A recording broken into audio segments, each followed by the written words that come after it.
This is the Tamobyke TB20 Electric Bike, and my first thought is that it's built like a compact moped with pedals. The stance is low and muscular. The 20x4 fat tires fill out the frame, and the spec sheet reads like a high-power commuter that moonlights off-road. Key features jump off the page. A 1500-watt motor that reportedly peaks around 2000 watts, a 48V 25Ah battery, claimed top speed of about 35 miles per hour, dual suspension, Shimano 7-speed, app support, and safety certifications for the electrical system and water resistance. On paper, it's the kind of setup that promises big torque for hills, real throttle riding without feeling sluggish, and enough battery to keep you out longer than most e-bikes in this price bracket. In my opinion, the power-to-size ratio is the headline. A 1500-watt rated hub motor on 20-inch tires gives you that instant pull that riders expect from a moped-style e-bike. Hub motors like this deliver torque directly to the rear wheel without needing to shift gears. So when you twist the throttle or bump up pedal assist, the bike should surge forward in a way that feels confident at city speeds and still capable on loose terrain. The 35 miles per hour figure is fast territory for any bicycle platform, so the rest of the hardware matters a lot. That's where the dual suspension and disc brakes come in. The suspension setup helps keep the tires in contact with the ground, which improves stability on potholes or gravel. And the discs deliver the braking force you need to slow down a heavy bike at higher speeds. I've seen some listings in owner notes mention dual hydraulic brakes on the TB20. If braking feel is critical for you, I'd confirm whether the unit you're eyeing uses hydraulic calipers or mechanical ones, because that changes lever feel and heat management when stopping from 30+ miles per hour. From my experience with similar high-power e-bikes, the battery capacity here is substantial. At 48 volts and 25 amp hours, you're looking at roughly 1200 watt-hours of energy.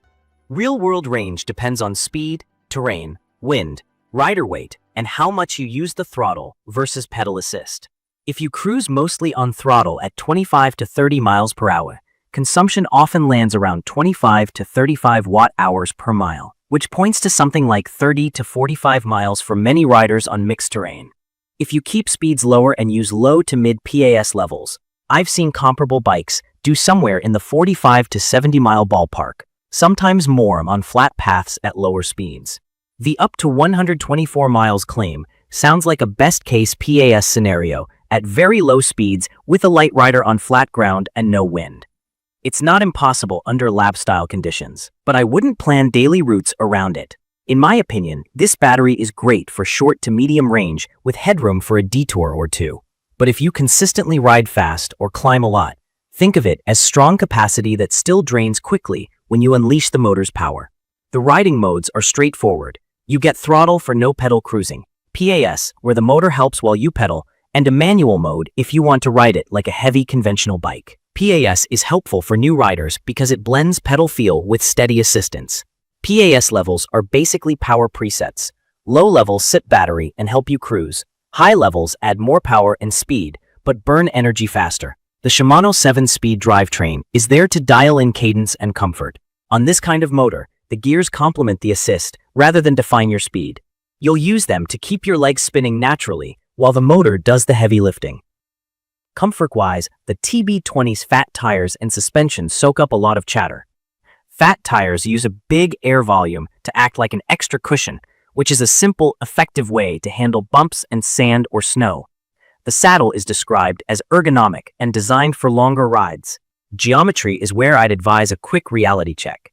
The handlebar height and reach on moped-style frames are often more fixed than on classic mountain bikes. If you're taller, you may find yourself reaching a bit more than you'd like. I've seen owners mention that the handlebar setup doesn't offer much adjustability and that taller riders feel stretched, especially if they extend the seat for proper leg position. If you're above average height, try setting one up to check reach and posture before ordering if you can. A couple of centimeters can be the difference between relaxed cruising and a nagging shoulder. Weight is another real factor. The listing pegs it at about 119 pounds, and that's hefty. It helps stability when you're moving, but it's tough if you need to lift it upstairs, put it on a rack, or pivot it in tight hallways. If your routine involves elevators or frequent transport in a car, plan for the logistics. I'd recommend this for riders who can park at ground level or roll it into a garage or storage room without carrying it. Big motor plus big battery equals big mass, and that's the trade-off for performance. It's perfect for folks who want throttle authority And don't mind the wait when the ride's done. On the tech and safety side, the color display is easy to glance at for speed, battery, and trip data. And the companion app lets you tweak settings and track rides. The safety certifications matter here. UL certification is about electrical safety standards, and the IP rating means the bike is designed to handle rain without exposing sensitive parts. Waterproof doesn't mean submerge-proof. It's about weather resistance. After wet rides, dry the contacts, especially around the battery and charging port, and store the bike in a ventilated spot to help moisture evaporate. The BMS, or Battery Management System, protects the pack from overcharging, overheating, and short circuits. In plain terms, it's the guardian that helps your battery last longer and stay safe. Charge with the included charger. Avoid covering the battery or charger during charging, and let the pack rest after aggressive rides before plugging in if it feels hot. Now to reliability, which is a big topic for high-power e-bikes. I've seen multiple owner reports online describing intermittent power loss under vibration, sudden cutouts on bumps, and controller overheating during heavy climbs. Some shared error codes tied to communication issues and motor phase faults, which often point to controller stress or wiring problems. I can't verify every report, and not every unit will show these issues, but the pattern is worth noting if you plan to ride hard on rough terrain. Vibration, heat, and high current are tough on controllers. If you live in a hot area, or you're planning steep hill repeats with frequent throttle use, it might be smart to let the bike cool during longer stops and periodically check connectors for tightness. If your unit comes with hydraulic brakes and you do a lot of high-speed riding, that also helps with safety margins because hydraulic systems generally handle heat and modulation better than mechanical setups. Assembly is listed as 85% complete out of the box, which usually means front wheel, handlebar, and some accessories need to be installed and torqued to spec. If you're new to e-bikes, pay attention to axle seating, brake rotor and caliper alignment, and tire pressure. Fat tires often feel best in the teens or low 20s PSI range depending on your weight and terrain. Lower PSI gives more traction and comfort, but can feel squirmy on pavement. Higher PSI rolls faster but transmits more bumps. For braking, make a few gentle stops to bed the pads into the rotors. That gives you stronger, quieter braking afterward. Check that the derailleur shifts cleanly across all 7 gears. A quarter turn on the barrel adjuster can clear up minor indexing if it hesitates. On speed and laws, a 35 miles per hour e-bike sits beyond standard Class 3 rules in many places. That usually means it's for private property or needs to be treated like a moped, including helmets, lights, and possibly registration, depending on local regulations. I'm not your legal advisor, but it's worth a quick look at your local rules so you're covered. At these speeds and weights, I'd wear a sturdy helmet and gloves at a minimum. If you plan night rides, upgrade the headlight and add a bright rear light with a steady mode plus a pulsing mode for visibility. Where this bike shines is straightforward. It's perfect for riders who want a strong throttle, fast acceleration off the line, and the ability to hold speed on hills instead of bogging down.